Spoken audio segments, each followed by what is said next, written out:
현재 도널드 트럼프 정부의 미국 조지아주 한국인 기술자 300여 명 체포 사건이 진정될 기미가 보이지 않는 가운데 미국 상무부는 한국에 대한 파멸적인 기습 관세 인상을 발표했습니다. 그들은 한국은 3,500억 달러의 막대한 보조금을 지불하거나 혹은 25% 관세를 받아들여야 한다고 협박하고 있는데요.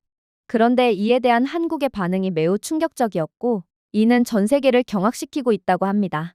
그렇다면 이러한 트럼프의 협박에 대해 한국은 어떻게 반응했던 것일까요? 안녕하세요. 저는 미국 백악관 국가안보보좌관으로 근무하고 있는 카일이라고 합니다. 최근에는 제 커리어에서 가장 충격적인 일이 발생했고 지금 백악관은 거의 비상 상황이 터진 상황인데요. 그건 요즘 전 세계적으로 가장 큰 파장이 일고 있는 트럼프 대통령의 한국인 기술자들에 대한 구금 때문입니다. 몇몇 한국 엔지니어들이 비자 부정 혐의로 조지아주에 구금되었는데 미국 앵커들은 질문을 일축하며 일상적인 단속이라고 발표했기에 저는 단순 해프닝일 줄 알았어요. 하지만 시간이 지날수록 충격적인 증언들이 터져나올 뿐이었죠. 애초에 한국인 엔지니어들은 적법한 비자로 일하고 있었을 뿐더러 억지로 구금된 한국인들은 개만도 못한 취급을 받으며 완전히 농락당했다고 했거든요. 그들은 우리를 범죄자처럼 묶어두었어요. 라고 구금에서 풀려난 한국인 엔지니어가 목소리를 떨며 말했습니다. 우리 손목에는 철제 족쇄가 채워져 있었고 발목은 서로 맞물려 있었습니다. 우리는 고개를 들 수도 없었어요. 그들은 저희에게 개보다도 못한 취급을 일삼을 뿐이었어요. 회의적인 외신 기자들이 눈살을 찌푸렸습니다. 일부는 이렇게 속삭였죠. 분명히 과장된 표현일 것입니다. 10억 달러 규모의 공장을 세우기 위해 파견된 베테랑 엔지니어들이 어떻게 길거리 범죄자보다 더 나쁜 대우를 받을 수 있을까요? 그러나 조사를 하면 할수록 미국 전역뿐만 아니라 전 세계는 경악의 도가니에 빠질 뿐이었죠. 현대 공장에서 일하다가 구금되었던 한국인 엔지니어들의 주장은 하나같이 일관되었어요. 거짓말일 수가 없었죠. 그리고 그들이 밝힌 내용은 가히 충격적이었습니다. 이건 그간 미국이 믿고 있던 가치마저 완전히 짓밟는 것일 정도로 믿기지가 않았죠. 현대 공장의 조립 분야에서 20년 동안 베테랑인 한 엔지니어가 처음 입을 뗐습니다. 그들은 우리를 바닥에 기어가게 만들었습니다. 그들은 저희 보고 고개를 숙이고 눈을 마주치지 마세요. 마치 개처럼 고개조차 들지 말란 말입니다. 라고 외치며 웃었어요. 우리는 동맹국의 일원이 아니었습니다. 사람조차 아니었죠. 우리는 그들에게 그저 동물일 뿐이었습니다. 그의 말은 조용한 기자실의 돌처럼 떨어졌습니다. 아무도 감히 입을 뗄 수가 없었죠. 그러나 충격은 더욱 거세졌습니다. 첫 번째 증언보다 더 나쁜 증언이 이어졌거든요. 한 젊은 직원은 미국의 요원들이 끌려간 한국인 엔지니어들이 낯선 사람들 앞에서 속옷을 벗도록 강요한 방법을 이야기했습니다. 그들은 우리 유니폼을 벗겨 바닥에 던지며 약물 검사를 실시하겠다고 말했어요. 그러나 그건 그냥 명분일 뿐이었어요. 그들은 우리에게 굴욕감을 주기 위해 일부러 그런 짓을 했던 거예요. 왜냐하면 그들은 우리는 반쯤 벌거벗은 채 떨면서 서 있게 만들었는데 우리를 더러운 외국인이라고 부르며 조롱했거든요. 한 직원은 개처럼 짖으며 우리를 빙빙 돌았습니다. 그는 휘파람을 불며 손뼉을 치면서 저희를 반려견 취급했죠. 홀에는 경악의 반응이 터져 나왔습니다. 일부 기자들은 글을 쓰지 못한 채 외면했어요. 하지만 음식은 더욱 충격적이었습니다. 그들은 가열하지 않은 콩 통조림을 열어 이미 기름으로 얼룩진 쟁반에 버렸습니다.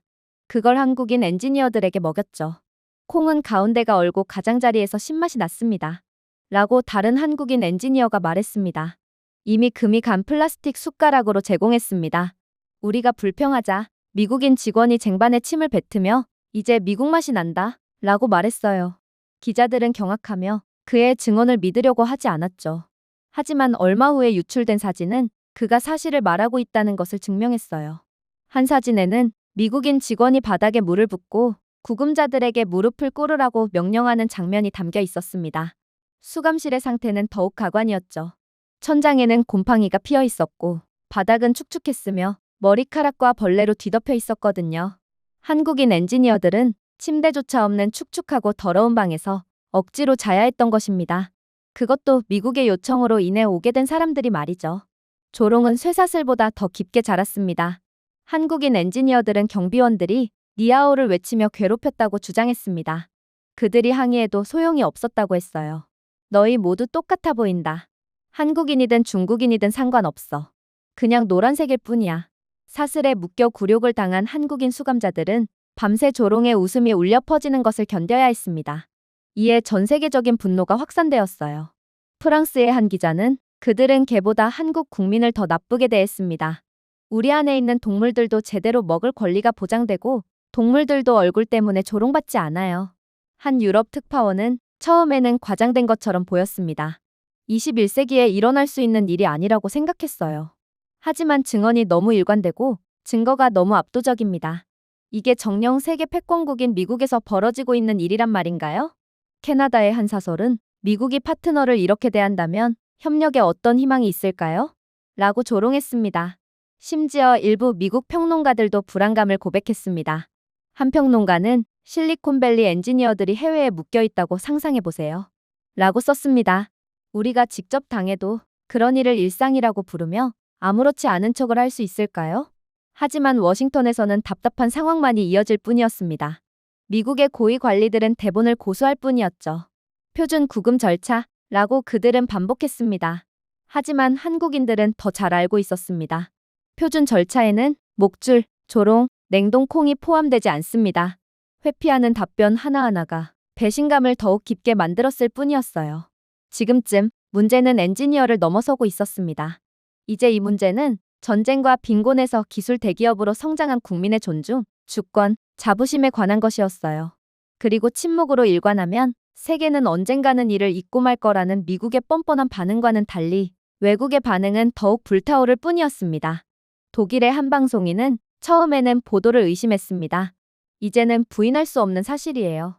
한국의 합법적인 시민들이 외국에서 야만적인 대우를 받았다는 것입니다. 라고 인정했습니다. 그리고 전 세계 외신들이 한국에 대한 위로, 그리고 미국에 대한 규탄의 반응을 쏟아내며 미국을 맹렬하게 비난했죠. 하지만 미국은 아직도 모르고 있었습니다. 한국이 이에 대해 어떤 반응을 보일지 말입니다. 사실 이번 사건이 일어나기 직전 워싱턴의 러트닉 상무부 장관은 번쩍이는 카메라 앞에서 날카롭고 타협하지 않는 목소리로 연단에 섰습니다. 한국은 현재 15%의 관세를 내고 있습니다. 더 이상 용납할 수 없습니다. 한국이 지정된 보유 계좌로 $3,500를 이체하지 않는 한 관세가 즉시 25%로 인상될 것입니다. 기자들은 믿기지 않아 눈을 깜빡였어요. $3,500? 처음에는 터무니없이 작게 들렸지만 몇 분 만에 해명이 나왔습니다. 몇천 달러가 아니었습니다. 3,500억 달러였습니다. 이 금액은 천문학적인 규모로 한국의 전체 가용 외환보유고와 거의 맞먹는 규모였습니다. 이를 지불하면 한국 경제에 부담을 주는 차원을 넘어 아예 한국 경제는 붕괴될 것입니다. 한국으로서는 그 자리에서 국가 안정을 포기하라는 최후 통첩이나 다름없었어요. 한국 내부에서는 충격이 금세 분노로 번졌죠.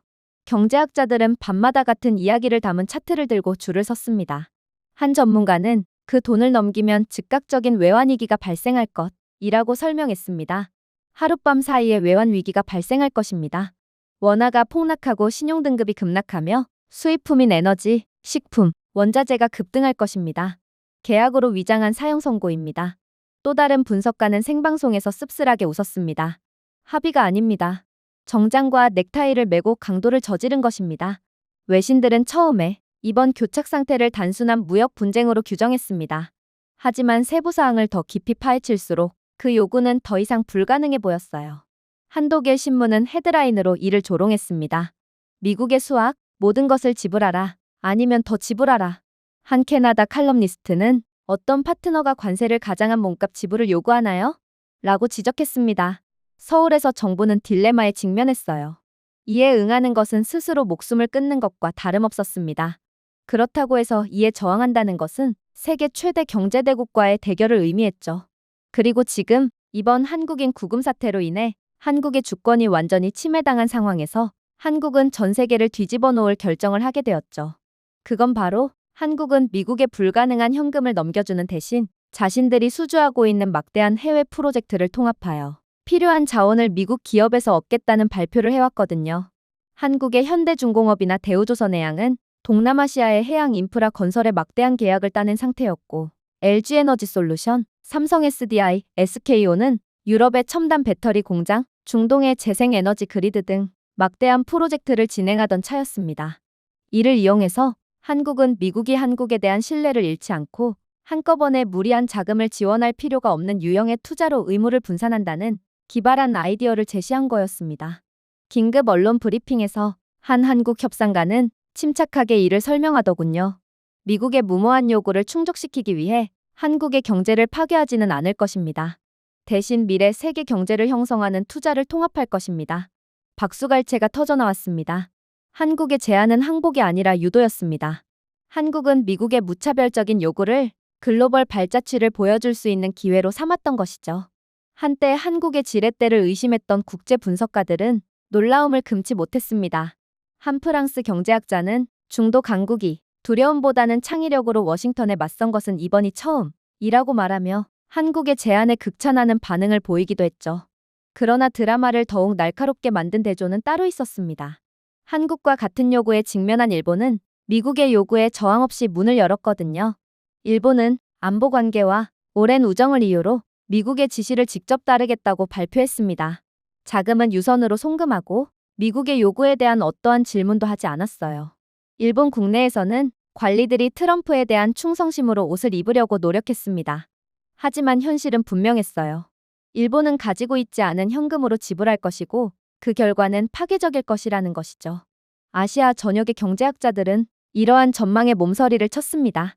만약 미국이 내미는 요구를 고지고대로 받아들인다면 이미 GDP의 200%가 넘는 일본의 국가부채는 더욱 급증할 것입니다. 신용기관들은 일본에 대한 신용등급 강등을 준비했습니다. 사회복지, 의료, 인프라 갱신 등 일본의 국내 프로그램은 중단되겠죠. 예산이 부족하기 때문입니다. 익명으로 인터뷰한 한덕규 교수는 우리는 고난보다 굴욕을 선택했습니다. 하지만 어쨌든 고난은 올 것입니다. 라고 고백했습니다. 이에 대한 국제평론가들이 풍자를 거의 참을 수 없었습니다. 독일의 한 라디오 진행자는 일본이 트럼프에 너무 깊이 고개를 숙여 경제가 다시는 서지 않을 정도라고 비웃었습니다. 또 다른 진행자는 텔레비전에서 순종이 화폐라면 일본은 이미 지구상에서 가장 부유한 나라가 되었을 것이라고 농담을 던졌습니다. 유머는 날카로웠지만 그 이면에는 안타까움이 숨어 있었어요. 한국의 거절은 일본의 항복과 생생하게 대조되었고 세계는 한 나라는 존엄성에 집착하면서 다른 한 나라는 미래를 파는 갈림길을 볼 수 있었어요. 그 결과는 곧 외부로 파급되었습니다. 일본의 금융시장은 흔들렸습니다. 투자자들은 도망쳤어요. 엔화는 가라앉았고 또 다른 잃어버린 10년의 속삭임이 공기를 채웠습니다. 한편 한국의 증권거래소는 혼란에 대비했지만 놀라운 회복력을 발견했습니다. 한국 정부의 트럼프에 대한 무릎 꿇기 거부에 감명받은 투자자들은 서울이 규율을 가지고 폭풍을 관리할 것이라는 믿음을 갖기 시작했습니다. 그리고 청와대에서는 다음과 같은 내용을 발표했죠. 미국의 트럼프 정부는 모든 것을 요구하거나 더 많은 것을 가져가겠다고 위협했습니다. 그들은 한국에 복종을 보이고 생존을 희생해달라고 요청했습니다. 하지만 한국은 거지 국가가 아니에요. 한국은 고객 국가가 아닙니다. 한국은 건설자이자 전략가이자 생존자입니다. 대가를 치르는 것은 파멸입니다. 저항하는 것은 위험이죠. 탁월하게 대응하는 것이 바로 한국의 방식입니다. 하지만 트럼프의 반응은 그 누구도 예상치 못했습니다. 그는 아직도 미국이 갑인 줄 알고 한국의 제안을 거절한 뒤 계속해서 무리한 요구를 해왔거든요.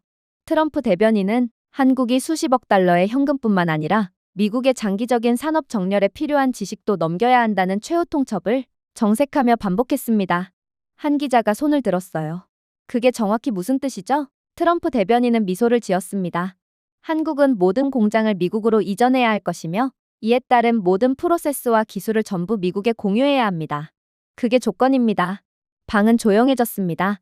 기자들은 제대로 들었는지 확신하지 못한 채 눈을 깜빡였어요. 불가능한 금액을 요구하는 것과는 별개의 문제였습니다. 한 국가의 기술력의 생명줄을 요구하는 것은 트럼프 정부의 대담함을 넘어 무례함과 오만함을 여실히 보여주는 대목이었거든요. 뉴욕타임스는 다음 날 아침 미국은 청구서만이 아니라 두뇌를 요구한다며 트럼프 정부의 오만함을 비판했어요. 독일의 한 매체는 공개적으로 비웃었습니다. 1파운드로 천재성을 살 수는 없습니다. 서울에서도 즉각적인 반응이 나왔습니다.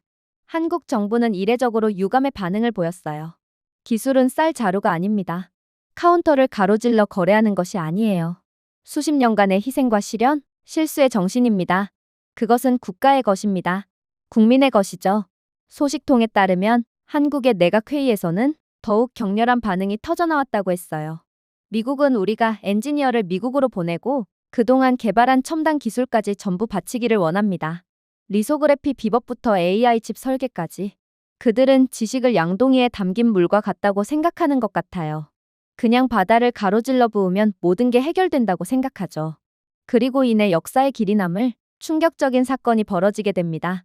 이에 대한 한국이 결정이 내려졌는데 서울에서 엄숙한 연설을 통해 신속하게 발표되었거든요. 우리는 우리의 존엄성을 해체하지 않을 것입니다. 우리는 우리의 지성을 팔지 않을 것입니다. 따라서 모든 한국 기업은 즉시 미국 시설에서의 운영을 중단할 것입니다. 모든 엔지니어는 귀국 명령을 받게 될 것입니다. 관세를 25%로 올리겠다고요? 그렇게 하세요. 어차피 관세를 지불하는 것이 미국에서의 유지비를 감당하는 것보다 훨씬 경제적이던 참이었습니다. 이건 트럼프가 전혀 예상하지 못한 시나리오였어요. 그리고 이에 따른 경제 충격은 몇 주 만에 미국을 강타했습니다. 반도체에서 배터리에 이르기까지 22개의 주요 공장이 밤새 얼어붙었어요. 삼성전자와 SK하이닉스의 반도체 공장부터 LG에너지솔루션과 삼성 SDI의 배터리 공장까지 막대한 투자와 더불어 미국 현지 노동자들에게 수많은 일자리를 공급하던 한국 기업들이 죄다 철수를 선포한 것입니다. 이제 기계는 침묵을 지켰습니다. 현지 계약업체들은 한 분기 동안 120억 달러의 손실을 전망했어요. 조지아에서만 15,000개의 일자리가 사라지게 되었습니다. 미국 전역의 실업률이 빠르게 치솟기 시작했어요. 주지사들은 워싱턴에 분노하며 타협을 구걸했습니다. 한상원 의원은 우리는 공장을 확보해야 했습니다. 대신 공장을 잃었어요. 이게 대체 무슨 상황이란 말인가요? 라고 암울하게 인정했습니다. 하지만 놀랍게도 한국은 미국과는 달리 놀라운 속도로 적응했습니다. 관세를 지불하는 데는 비용이 많이 들었지만 감당할 수 있는 수준이었습니다. 트럼프 때문에 강제된 미국에 대한 막대한 투자와 미국의 높은 인건비가 관세보다 더욱 비쌌기 때문이었죠. 한국의 수출은 계속되어 관세 인상에 맞춰 조정되었고 한국 기업들은 유럽, 동남아시아, 중동으로 투자를 전환했습니다. 한국은 즉시 미국으로의 수출을 줄이고 대신 글로벌 구매자들이 흔들리지 않는 것으로 판명된 국가로부터 공급망을 확보하기 위해 서둘렀고 결국 한국의 수출 수익은 즉각적으로 8% 증가한다는 예상치가 공개되었어요. 반면 일본은 고개를 숙였습니다. 미국의 공장이 남아 보조금이 줄어들면서 수익이 고갈되었기 때문입니다. 일본 기업들은 연말까지 400억 달러의 영업 손실에 직면했지만 한국처럼 공장을 이전하거나 저항할 수 없었습니다. 한국은 주권을 보존하는 동안 일본은 미국에 대한 의존도에 더 깊이 빠져들었기 때문이죠. 한 영국 평론가는 잔인하게 요약했습니다. 일본은 미래를 위해 지불했습니다. 반면 한국은 관세로 지불했죠. 외국 헤드라인이 그 대조를 포착했어요. 서울은 우뚝 서고 워싱턴은 비틀거립니다.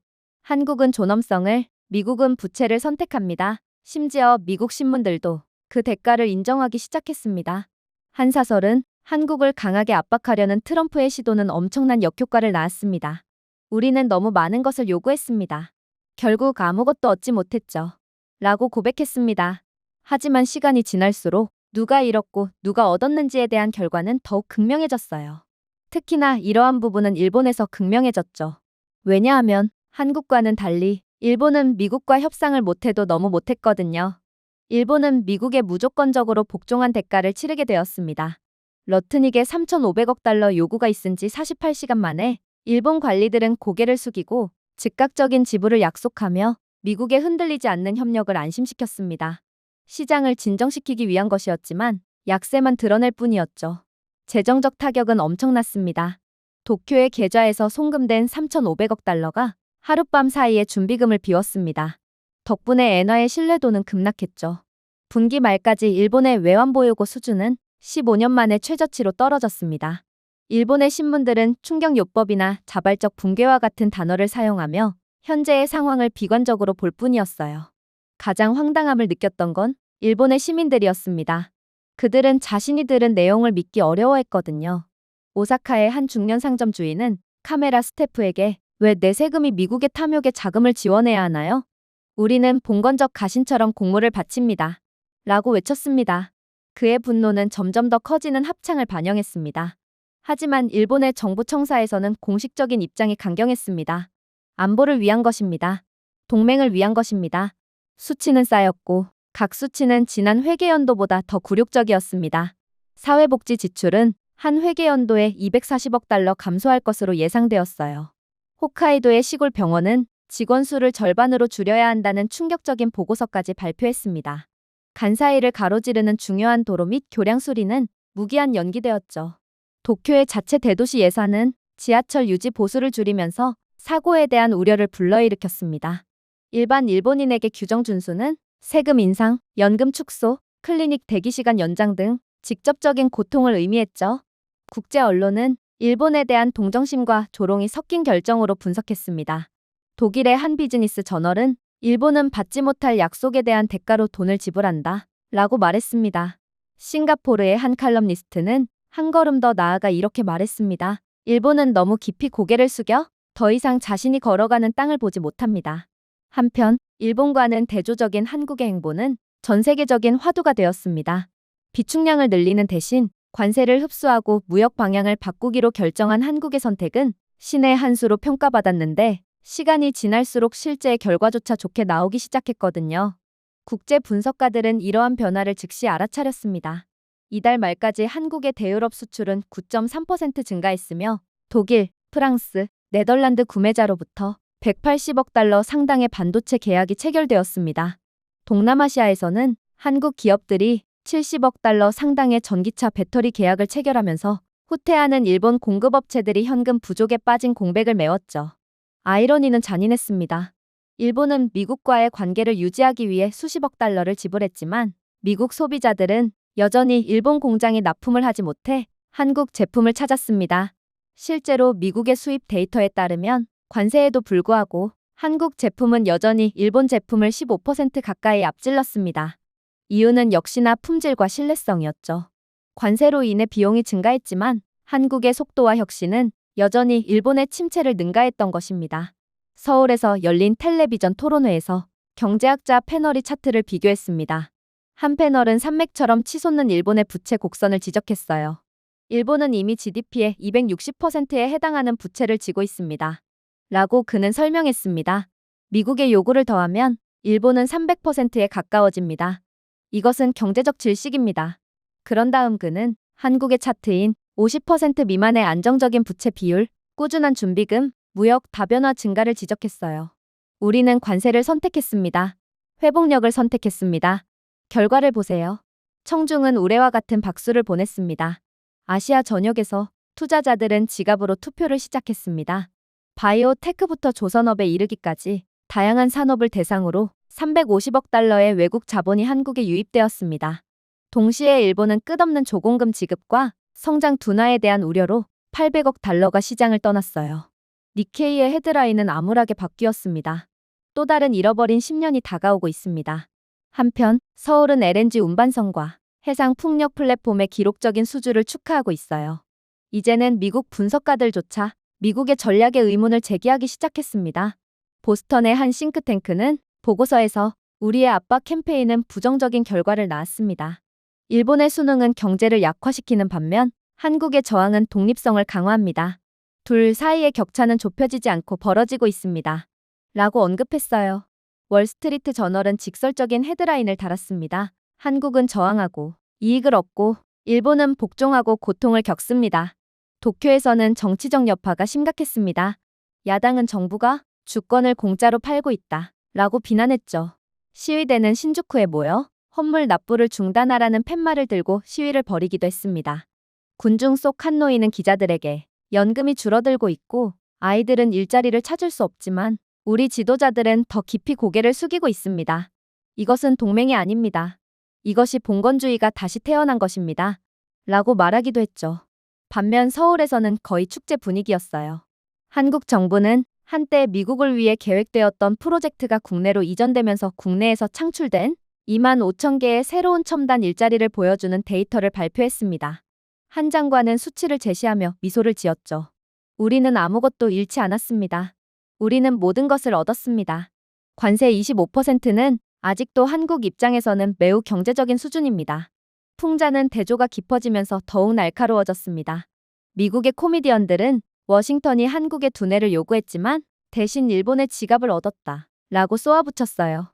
소셜미디어 사용자들은 목줄을 잡고 있는 만화 캐릭터의 모습을 담은 밈을 퍼뜨렸습니다.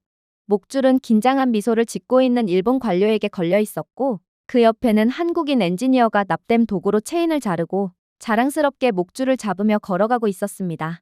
그리고 일본에 대한 마지막 모욕이 찾아왔습니다. 미국의 몸값을 지불했음에도 불구하고 일본 기업들은 여전히 한국 경쟁사의 계약을 잃었기 때문입니다. 유럽의 자동차 제조업체들은 신뢰성을 이유로 전기차 배터리 주문을 일본에서 한국으로 옮겼어요. 중동의 거대 에너지 기업들은 120억 달러가 넘는 규모의 장기 LNG 운반선 계약을 한국 조선업체와 독점적으로 체결했습니다. 그게 바로 양국이 걸어갈 미래였어요. 일본은 복종을 생존으로 착각하고 무릎을 꿇기로 선택했습니다. 미래를 헛된 약속으로 고갈시키며 가신처럼 공물을 바쳤죠. 하지만 한국은 관세를 흡수하면서도 시장을 확장하여 저항을 이익으로 전환하는 서 있는 길을 선택했습니다. 한 명은 고개를 숙이고 파산했지만 다른 한 명은 저항하고 일어선 셈이었어요. 그리고 이제 세상은 존엄성이 단순한 자부심이 아니라는 것을 알게 되었습니다. 그것은 힘의 기초였죠. 하지만 더욱 소름 돋는 사실이 공개되면서 판도는 완전히 달라지게 됩니다. 바로 일본으로부터 3,500억 달러를 지원받더라도 결론적으로 미국은 막대한 손실을 피할 수 없었거든요. 왜냐하면 한국이 미국을 떠남에 따라 발생하는 손해는 시간이 갈수록 더욱 괴멸적이었다는 것이 현실로 드러났거든요. 삼성전자의 첨단 반도체 단지가 계획되어 있던 텍사스 오스틴에서는 침묵이 평소의 건설 굉음을 대체했습니다. 타워 크레인이 날개 한가운데 얼어붙었어요. 현지 계약업체는 직원을 해고해야 했고 170억 달러가 넘는 가치를 지닌 이 프로젝트는 허공으로 사라졌습니다. 이미 구금 스캔들로 상처를 입은 조지아주는 90억 달러 규모의 현대자동차 배터리 공장이 엔지니어들을 서울로 철수시키는 것을 무기력하게 지켜보았습니다. 오하이오주는 120억 달러 규모의 LG 디스플레이 제조 공장에 대한 꿈이 증발했어요. 미국 전역에서 일자리와 세수를 약속했던 주들은 갑자기 빈 부지와 미지급금만 남게 된 것입니다. 그 숫자는 생각보다도 훨씬 잔인했습니다. 6개월 만에 620억 달러 상당의 한국 첨단 프로젝트가 미국 지도에서 사라질 것으로 예상되었습니다. 3,500개 이상의 미국 하청업체와의 계약이 해지되고 결국 수만 명의 미국 근로자가 시작도 하기 전에 해고당할 운명이었죠. 한편 서울은 시간이 갈수록 계속 이익을 볼 수밖에 없는 운명이었습니다. 한국 기업들이 미국에서 빠져나간다는 소문이 들리자 전 세계는 이때다 싶어 한국과의 새로운 프로젝트 계약을 체결했거든요. 이게 바로 한국의 자신감이자 기술 패권을 가진 국가의 무서움이었습니다. 취소된 오하이오 디스플레이 공장이요? 폴란드에서 100억 달러 규모의 EU 보조금 패키지로 재탄생했습니다. 조지아 배터리 허브? 사우디아라비아의 네온 프로젝트에 75억 달러 규모의 중동 전기 자동차 그리드 공급 계약을 체결하고 재건되었습니다. 즉, 한국은 아무리 관세를 때려맞아도 아무런 타격이 없는 셈이었습니다. 새로운 프로젝트가 물밀듯 들어왔기 때문이죠. 한국에 있어 가기전은 단순한 회복이 아니라 이익이었고 한국은 미국에서의 후퇴를 세계적인 발전으로 바꾸어 놓았던 것입니다. 결과의 대조는 분석가들을 무엇보다 놀라게 했습니다. 미국은 예상 일자리 10만 개와 예상 세수 800억 달러를 잃었고 한국은 310억 달러의 새로운 해외 보조금과 파트너십을 얻었거든요. 한 유럽 평론가는 이를 건조하게 요약했습니다. 워싱턴이 한국을 밀어냈습니다. 리야드, 바르샤바가 한국을 환영했습니다. 그렇다면 여기서 패자는 누구일까요? 한국의 강점은 돈에만 있는 것이 아니라 대체할 수 없는 전문성에 있었던 거였고 트럼프 대통령은 이를 오판한 대가를 치르게 된 것이죠. 수십 년 동안 미국은 머리카락 굵기보다 작은 반도체, 대륙의 동력을 공급할 수 있는 LNG 운반선, 교통의 미래를 달리는 배터리 등 한국의 우수성에 조용히 의존해왔습니다. 모든 휴대폰, 모든 비행기, 미국의 모든 미사일에는 한국의 한 조각이 담겨 있었습니다. 텍사스와 조지아의 공장이 조용해졌을 때 미국인들은 자신들이 계약업체를 잃지 않았다는 것을 깨달았습니다. 그들은 기술 혈류의 동맥을 잃은 셈이었죠. 해외에서는 감탄이 터져나왔습니다. 한 프랑스 신문은 한국은 규율이 절박함을 이긴다는 것을 보여줬다 라고 썼습니다. 캐나다의 한 네트워크는 한국은 관세를 내지만 미국은 그 대가를 치른다 라고 선언했죠. 중동에서도 논평가들은 서울의 반항을 국가적 자부심의 모범으로 칭찬했습니다. 한편 일본은 여전히 워싱턴에 바닥 없는 구덩이에 현금을 투입하고 있지만 마진 축소로 기업이 시들해지는 것을 침묵으로 지켜볼 수밖에 없었죠. 미국의 마지막 굴욕은 연말에 발표된 무역 데이터에서 나왔습니다. 관세에도 불구하고 한국의 대미 반도체 수출은 11% 증가했습니다. 한국에서 미국 에너지 기업으로의 LNG 운반선 주문은 14% 증가했어요.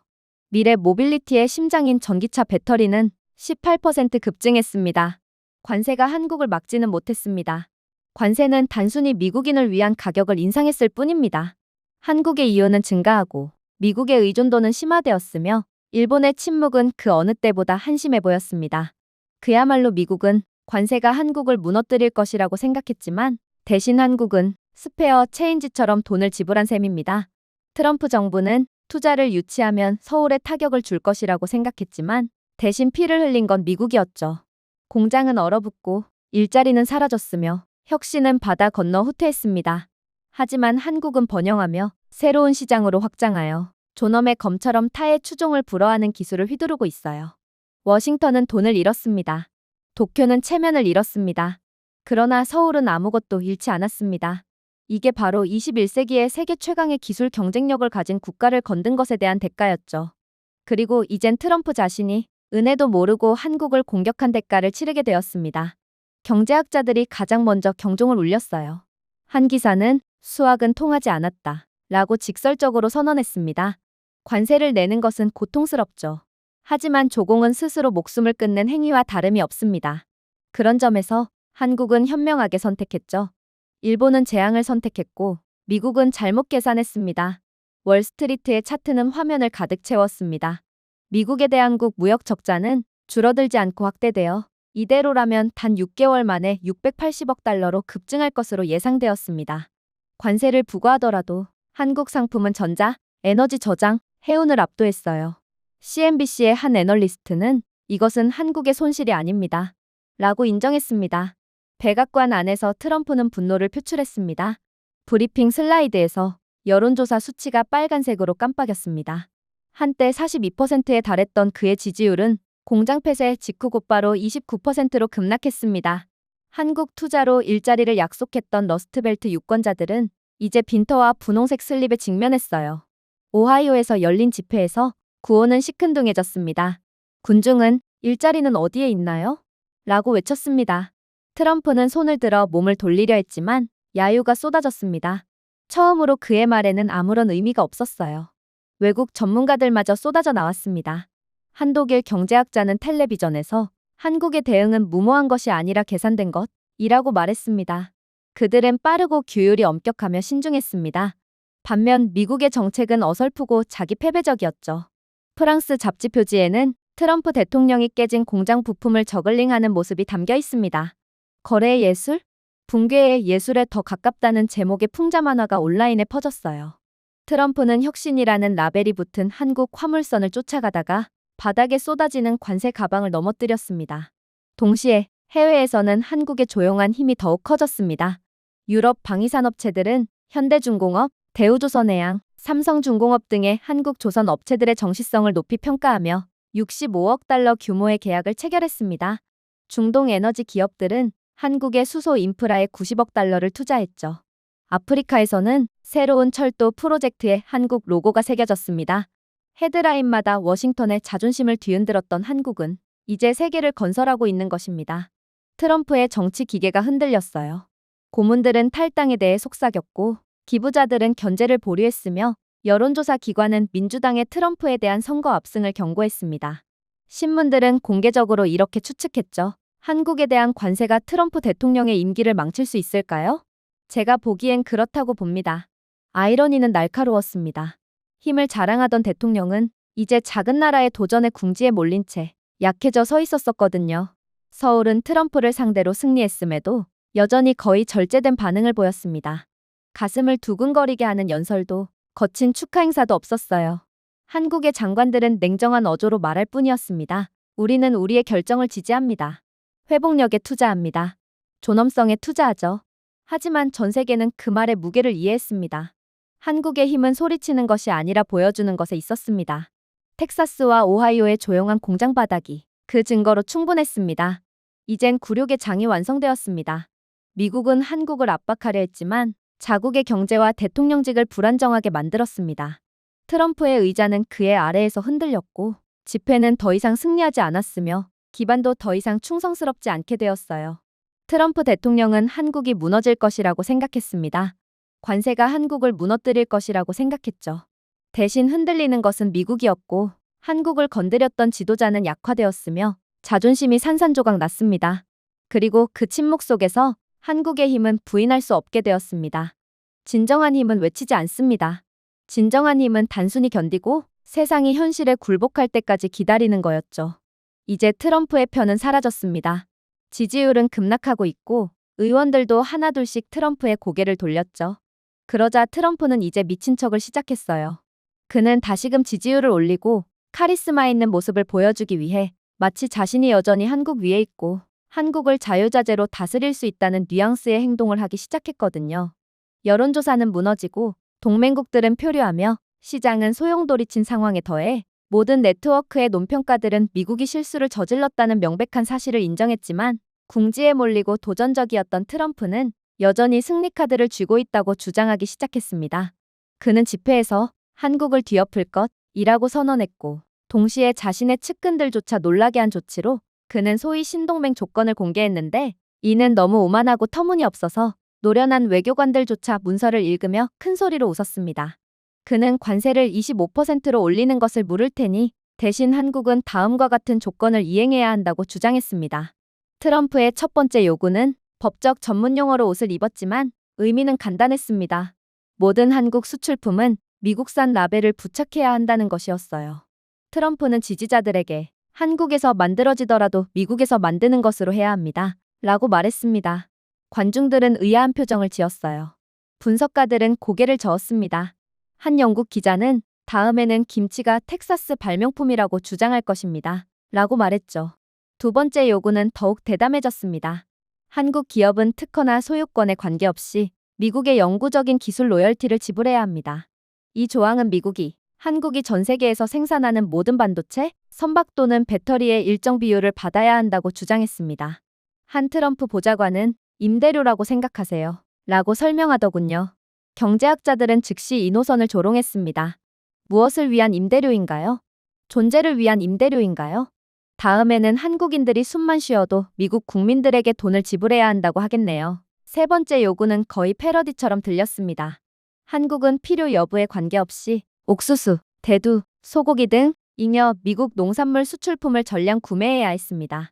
트럼프는 연단을 두드리며 결국 미국 농부들이 이기고 한국의 지갑은 비어있다 라고 자랑했습니다.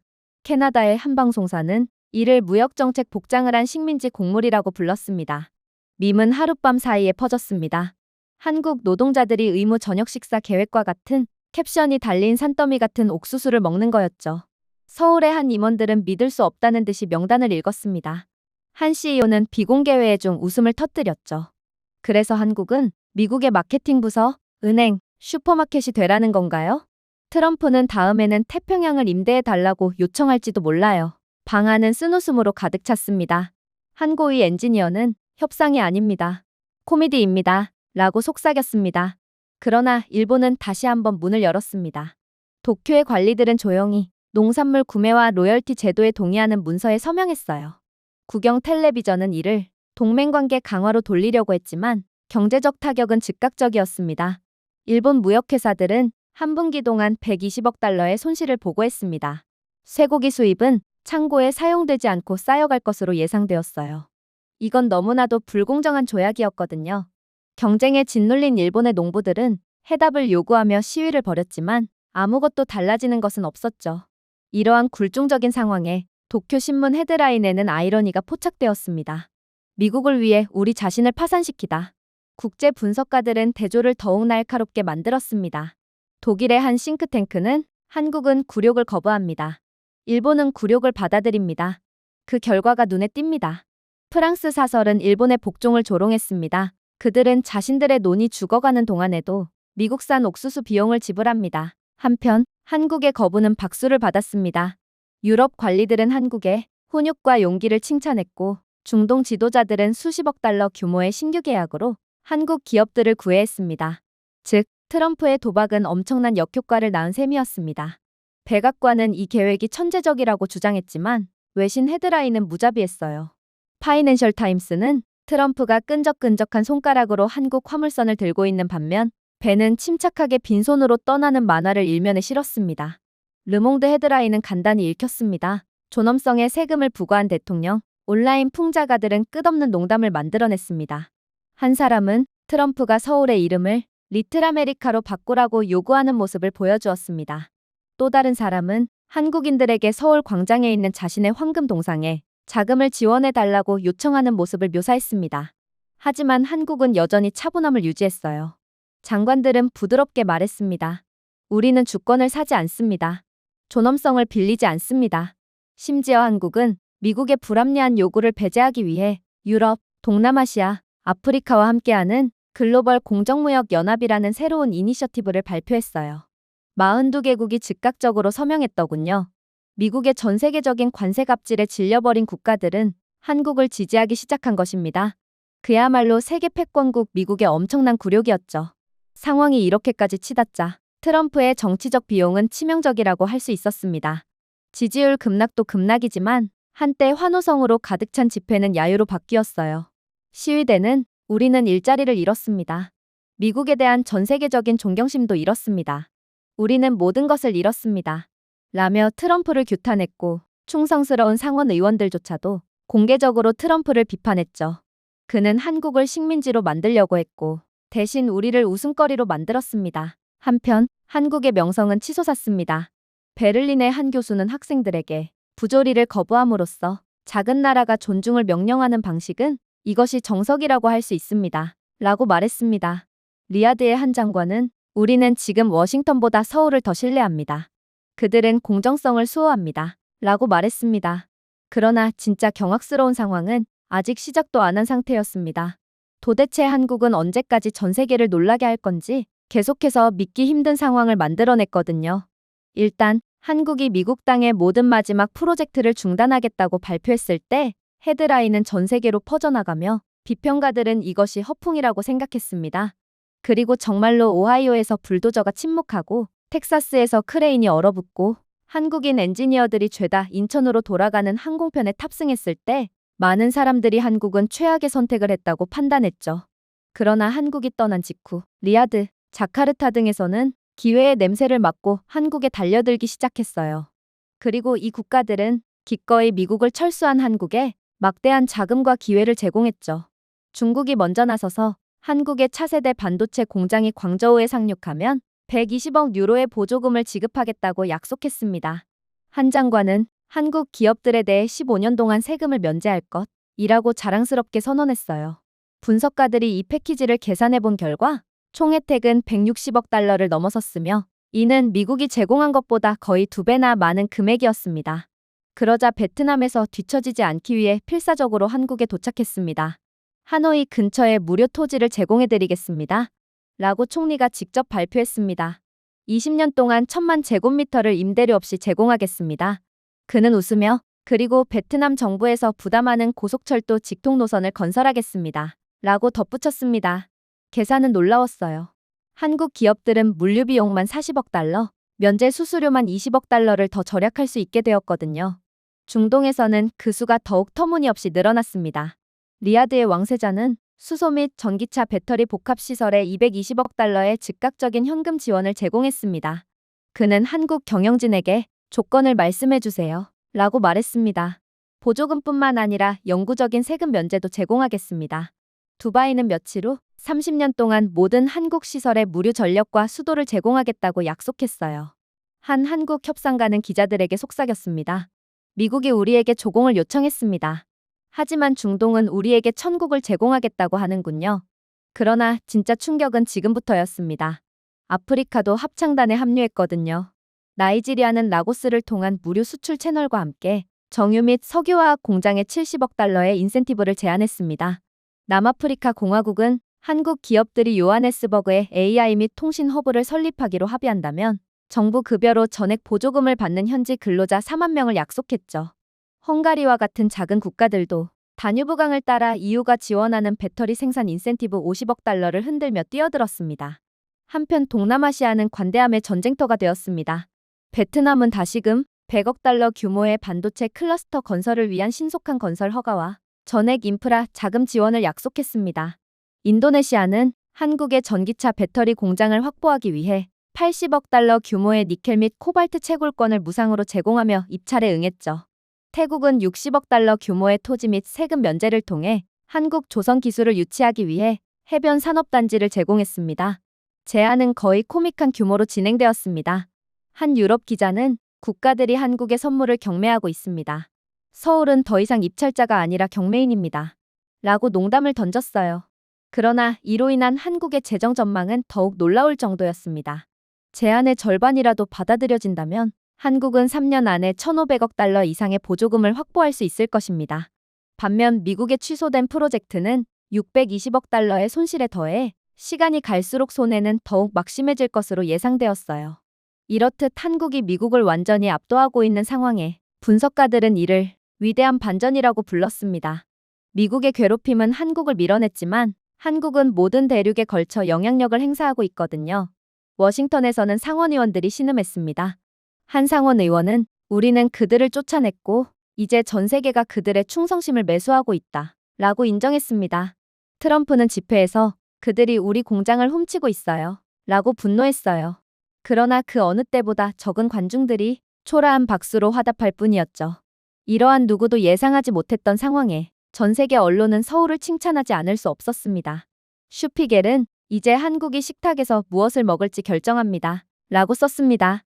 르몽드는 서울은 더 이상 계약을 놓고 경쟁하지 않습니다. 국가들이 서울을 위해 경쟁하고 있습니다. 라고 선언했습니다. 한때 신중했던 이코노미스트도 헤드라인을 장식했어요. 세계에서 가장 원하는 파트너, 한국. 그렇게 경쟁은 치열한 접전을 벌였습니다. 유럽에서 중동, 아프리카에서 동남아시아에 이르기까지 각국 정부는 한국 기업을 유치하기 위해 분주하게 움직였죠. 인센티브는 점점 더 거칠어지고 각 국가는 더 화려해질 것을 약속하며 선택받기를 간절히 원했습니다. 하지만 곧 광풍은 바뀌었습니다. 더 이상은 각국이 한국에 무엇을 제공할 수 있는지가 중요한 것이 아니게 되었어요. 한국이 굳이 받아들일 것인지가 중요했죠. 텔레비전 화면은 인센티브 패키지로 부풀어 오른 각국의 장관들의 이미지로 깜빡였습니다. 태국 대표단은 해안산업 지역의 광택이 나는 지도를 들고 있었습니다. 사우디는 천문학적인 보조금을 약속하는 금융 스프레드시트를 들고 도착했죠. 베트남 관리들은 한국 공장 주변에 계획된 도시 전체의 청사진을 가지고 왔습니다. 하지만 한국 관리들은 서두르지 않았습니다. 그들은 정중하게 경청하고 메모를 하고 속삭였습니다. 그런 다음 전설적인 문구로 대답했죠. 감사합니다.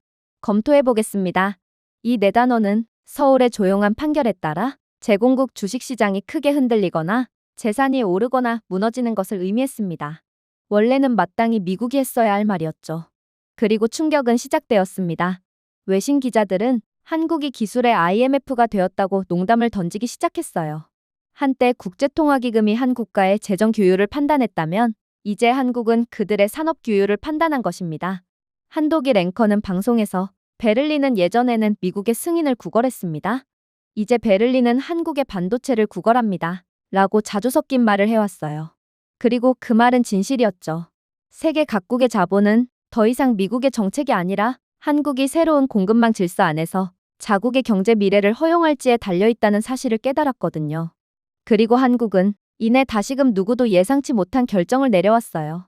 한국은 새로운 프레임워크인 글로벌 파트너십 표준을 발표했는데 이는 단순히 계약이나 보조금에 관한 것이 아니었거든요. 규칙에 관한 것이었습니다. 한국 공장을 유치하거나 공급망에 가입하려는 국가는 구속력 있는 헌장에 서명해야 했습니다. 헌장은 회계의 투명성, 정치적 간섭에 대한 보장, 부패에 대한 처벌을 요구했습니다. 노동 보호와 환경 기준을 엄격하게 준수해야 했죠. 무엇보다도 강제 이전 없이 한국 기업이 기술에 대한 완전한 통제권을 유지한다고 선언했습니다. 이를 준수하지 않으려는 국가는 아무리 많은 돈을 제시하더라도 제외될 것입니다. 사실 이건 너무나도 합법적이고 공정한 규정이었고 다른 나라들 입장에서는 서명하지 않을 이유가 없었습니다. 이건 미국의 뒤통수를 맞고 다른 동남아 국가들의 현지 공장에서도 파업 등의 규정 위반으로 뒤통수를 맞아온 한국 입장에서는 무엇보다 중요한 부분이기도 했죠. 이제는 한국이 선택하는 입장이니 드디어 규정을 내민 것입니다. 하지만 그럼에도 처음에는 일부 정부가 강경한 태도를 보였어요. 멕시코의 한 장관은 너무 엄격한 조치입니다. 그렇게 많은 통제권을 줄 수 없습니다. 라고 항의했습니다. 하지만 그 후 충격이 찾아왔습니다. 한국은 입찰을 완전히 거부했는데 몇 시간 만에 멕시코의 주식시장은 6% 하락했고 투자자들은 준수를 약속한 경쟁국으로 도망쳤거든요. 붕괴를 지켜보던 다른 지도자들은 재빨리 방향을 바꿨습니다. 주저하던 국가들도 재빨리 헌장에 서명했거든요. 한 아프리카 대통령은 우리는 선택의 여지가 없습니다. 한국의 규칙에 적응하지 못한다면 우리의 미래는 남아있지 않을 수도 있습니다. 라고 솔직하게 인정했습니다. 그 영향은 놀라웠습니다. 수십 년 동안 글로벌 표준을 설정한 곳은 워싱턴, 런던 정도였습니다.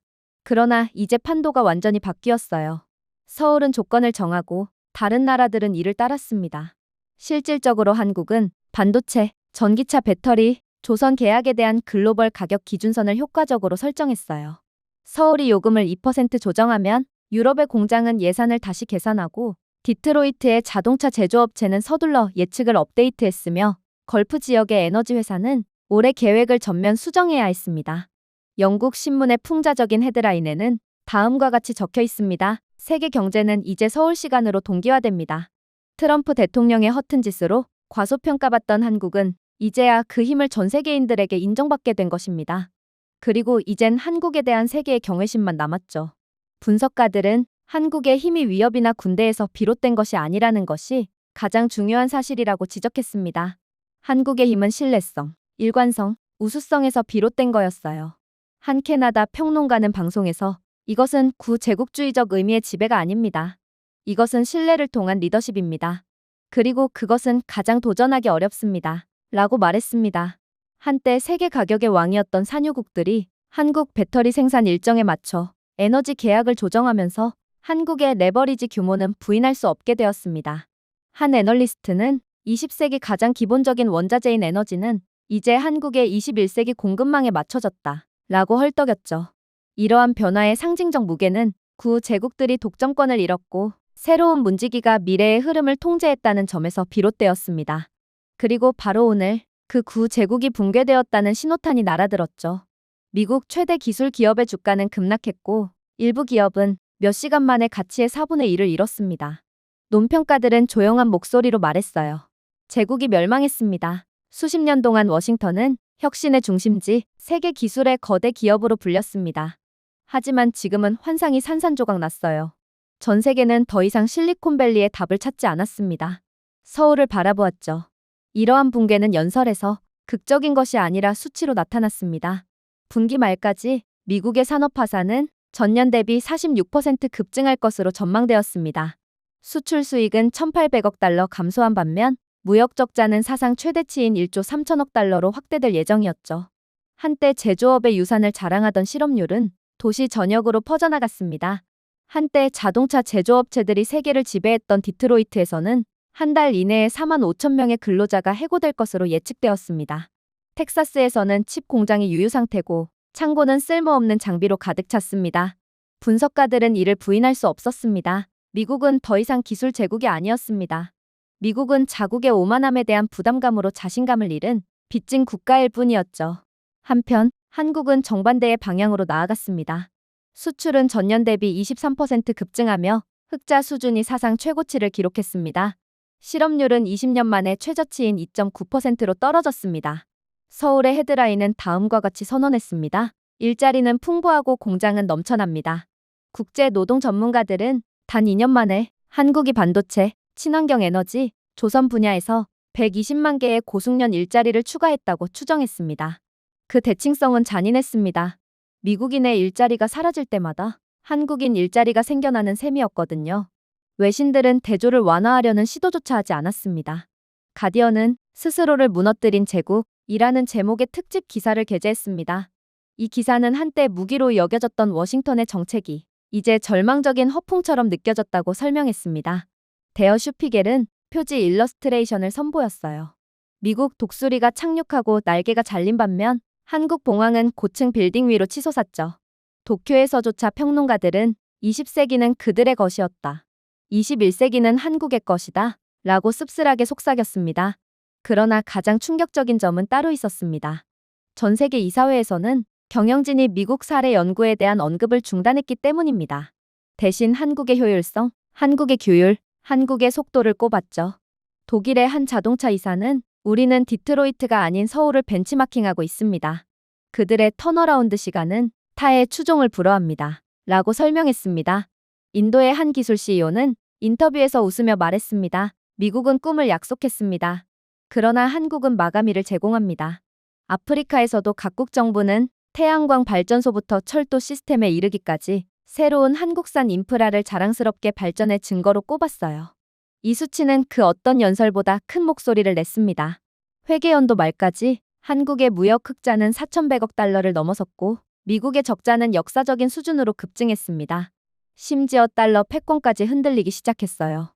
중앙은행들은 조용히 준비금을 옮기고 원화를 유로, 위안화와 함께 추가했습니다. 텔레비전의 경제학자들은 상상할 수 없는 사실을 인정했습니다. 자신감은 동쪽으로 이동했습니다. 달러화는 더 이상 안보를 상징하지 않습니다. 그러나 한국의 통화는 그렇습니다. 그러나 미국 입장에서 무엇보다 좌절스러운 점은 따로 있었죠. 바로 한국의 이러한 패권국으로 올라서려는 모습은 시간이 갈수록 더욱 강해지기만 했다는 것입니다. 이제 외국 지도자들은 조용한 인터뷰에서 한국의 규율에 대해 이야기했고 분석가들은 한국 기업의 놀라운 신뢰성을 지적했으며 편집자들은 한국의 효율성에 대해 겸손한 헤드라인을 달았거든요. 한국이 강할 뿐만 아니라 신뢰할 수 있는 국가기에 한국은 계속해서 야금야금 미국의 파일을 갉아먹고 있는 거였어요. 심지어 이젠 전 세계 모든 외신에서 한국에 대한 미담만 가득했어요. 파리에서 공공 프로젝트의 부패로 수년간 어려움을 겪었던 프랑스 정부는 한국 계약의 놀라움을 금치 못했다는 발표를 했습니다. 프랑스 장관은 텔레비전 카메라에 숨겨진 조항도 없고 비용도 부풀려지지 않았습니다. 라고 말하더군요. 한국이 다리 건설 비용이 23억 유로라고 하면 딱 23억 유로만 듭니다. 한국은 그 이상은 절대 부르지 않죠. 이 발언은 수십 년간의 과잉과 스캔들로 인해 시민들이 냉소적인 반응을 보인 유럽 전역에서 논쟁을 불러일으켰습니다. 독일 신문 헤드라인에는 이러한 분위기가 담겨 있었죠. 한국의 정직성, 유럽의 부러움, 중동에서도 지도자들은 놀라움을 금치 못했습니다. 한국에서 건설한 수소 공장을 방문한 사우디 왕자는 30개월 만에 인도를 요청했습니다. 22개월 만에 완공되었습니다. 뇌물 한 푼, 지연 한 푼도 없었습니다. 라고 말했습니다. 그의 말은 아랍 언론에 들불처럼 퍼졌고 독자들은 한국이 기술과 함께 정직을 수입했다. 라고 농담했습니다. 풍자가들은 완벽하게 균형 잡힌 스프레드 시트를 건네는 한국 엔지니어를 보고 충격에 빠진 낙타의 모습을 묘사했습니다. 심지어 아시아도 그 차이를 느꼈어요. 자카르타에서는 인도네시아 관리들이 예상과 일정보다 앞서 대규모 철도 프로젝트를 완료한 한국을 칭찬했습니다. 한 관리는 우리는 끝없는 변명에 익숙해져 있습니다. 라고 씁쓸한 미소를 지었습니다. 하지만 그들은 우리에게 결과를 주었습니다. 결과는 우리에게 새로운 것입니다. 시민들은 온라인에 반짝이는 역사진을 올리며 한국의 시간 엄수, 신화가 아니라 기적과 같은 캡션을 남겼더군요. 외국 애널리스트들의 평가도 환상적이었죠. 한 영국 경제학자는 BBC 라디오와의 인터뷰에서 한국은 단순한 제조업 대기업이 아닙니다. 신뢰의 상징이 되었습니다. 라고 말했습니다. 그는 다른 나라들이 권력을 이용해 협박하거나 부를 유혹하는 반면 한국은 신뢰를 통화로 사용했다고 설명했습니다. 그리고 신뢰성은 매우 귀중합니다. 라고 그는 덧붙였어요. 이 찬사는 통계로 이어졌습니다. 한 국제 비즈니스 포럼에서 실시한 설문조사에서 40개국 임원의 74%가 한국을 가장 신뢰하는 파트너라고 답했습니다. 반면 미국을 꼽은 사람은 15%에 불과했고 일본을 꼽은 사람은 3%에 불과했습니다. 그 격차는 엄청났습니다. 한 보고서는 글로벌 비즈니스의 관점에서 한국은 단순한 선택이 아니라 근본이제라고 결론지었어요. 하지만 더욱 충격적인 점이요? 존경심은 숫자로만 나타난 것이 아니라 행동에서도 드러났다는 것입니다. 여러 나라 대표단이 한국 본사 밖에서 줄을 서서 각각 꽉 찬 일정으로 자리를 찾았습니다. 바이럴 사진에는 아프리카, 유럽, 중동 지도자들이 한국의 복도에서 기다리는 모습과 삼성과 현대의 CEO가 차분한 무관심으로 지나가는 모습이 담겨 있었어요. 유머는 더 깊은 진실을 가렸습니다. 수십 년 동안 서구는 아시아를 값싼 노동력과 모방 공장이 있는 곳으로 조롱해왔습니다. 그런데 지금 바로 그 나라들이 겸손하게 한국의 계약을 구걸하고 있었어요. 스페인의 한 평론가는 이렇게 표현했습니다. 어제 우리는 한국이 따라올 수 있는지 물었습니다. 오늘 우리는 한국을 따라잡을 수 있는지 묻습니다. 그러나 진정한 경악스러운 점이요? 그건 바로 한국은 미래 산업조차 쥐고 있었다는 점이었어요. 제네바에서 외교관들은 미래 청정에너지에 대해 토론을 하고 있었습니다. 그런데 전 세계 모든 국가가 한국을 부르짖으며 한국에 맡기면 모든 것이 완벽하다고 극찬을 해오더군요. 그리고 그 증거는 너무나도 명확했습니다. 일단 재생에너지 분야에서 이보다 더 명확한 것은 없었죠. 한국 기업들은 LG에너지솔루션 연구소에서 설계한 초고효율 송전선으로 연결된 북아프리카와 중동을 아우르는 대륙형 태양광 전력망을 공개했습니다. 2년 만에 이 프로젝트는 1억 3천만 명에게 전력을 공급하여 지역 정전을 72% 줄였다고 했어요. 사우디 관계자는 수십 년 동안 논쟁했던 문제를 몇 달 만에 해결했다 라고 공개적으로 인정했습니다. 440억 달러가 투자되었지만 10년 안에 1,100억 달러의 수익이 예상되는 놀라운 수치였어요. 스마트 인프라도 같은 패턴을 따랐습니다. 라고스에서는 포스코 건설이 설계한 교통 시스템이 6개월 만에 혼잡 시간을 38% 줄였습니다. 바르샤바에서는 현대건설이 구축한 수도 네트워크가 누수율을 27%에서 5% 미만으로 줄였어요. 시민들은 미래형 기기가 아닌 순전히 신뢰성의 놀라움을 금치 못했습니다. 한 나이지리아 통근자는 처음으로 어두워지기 전에 집에 도착했습니다. 한국은 시간을 주었습니다. 라고 말했습니다. 그의 말은 슬로건보다 효율성을 갈망하는 수백만 명의 사람들에게 공감을 불러일으키며 전 세계적으로 유행했어요.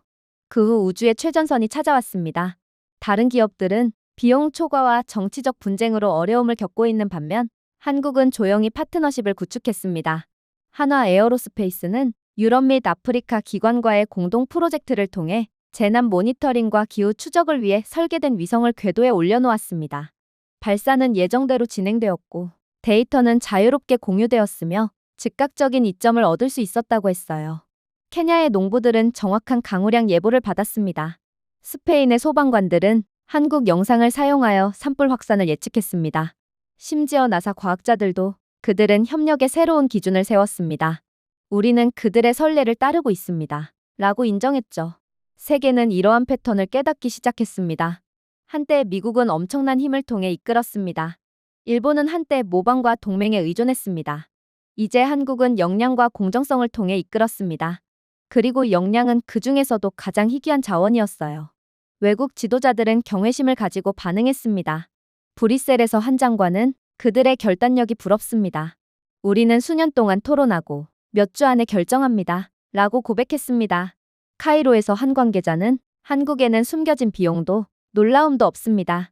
오직 결과만 있을 뿐입니다. 라고 말하더군요. 상파울루에서는 시민들이 지하철 노선 개통식에서 한국 엔지니어들에게 감사하는 현수막을 흔들며 감사합니다 한국 이라고 외쳤습니다. 이 영상은 정치를 초월한 감사의 마음을 전하며 입소문을 탔습니다. 이제 결과는 부인할 수 없게 되었습니다. 한국 인프라가 뿌리내린 지역의 빈곤율은 하락했어요. 한국 전력망에 묶여있는 국가에서는 에너지 비용이 급락했죠. 우주에서의 데이터 공유는 자연재해 동안 수천 명의 생명을 구했습니다. 그리고 리본을 자를 때마다 같은 주제가 울려 퍼졌습니다. 한국이 모든 것을 해냈습니다. 분석가들은 그 의미를 말로 담으려고 노력했습니다. 프랑스 사설은 20세기는 전쟁의 제국에 속했습니다. 21세기는 신뢰의 제국에 속합니다. 한국은 후자를 건설했습니다. 라고 선언했어요. 이집트의 한 칼럼니스트는 그들은 점령하지 않습니다. 고양하지 않습니다. 추출하지 않습니다. 건설합니다. 그래서 세계는 따라갑니다. 라고 썼습니다. 결국 트럼프는 잘못된 상대를 건드렸다는 것이 만천하에 공개되었습니다. 트럼프는 위대함을 외쳤습니다. 충성을 요구하고 복종을 요구하며 처벌을 위협했죠. 그러나 결국 오만은 무너지고 복종은 파멸을 가져왔습니다. 오직 한국의 규율만이, 용기만이, 공정만이 견뎌냈습니다. 땅은 작지만 시야가 넓은 한국은 내일의 청사진을 그렸습니다. 전 세계는 두려움에서가 아니라 존중해서 한국을 따랐고 그 교훈은 영원했어요. 바로 작은 나라가 정직함으로 건설하고 존엄성으로 도전한다면 위대한 미래를 통치할 수 있다는 것입니다. 제가 준비해온 내용은 여기까지입니다. 끝까지 시청해주셔서 진심으로 감사드리며 여러분들의 구독과 좋아요, 알림 설정은 영상 제작에 큰 힘이 됩니다. 이상 세모튜브였습니다.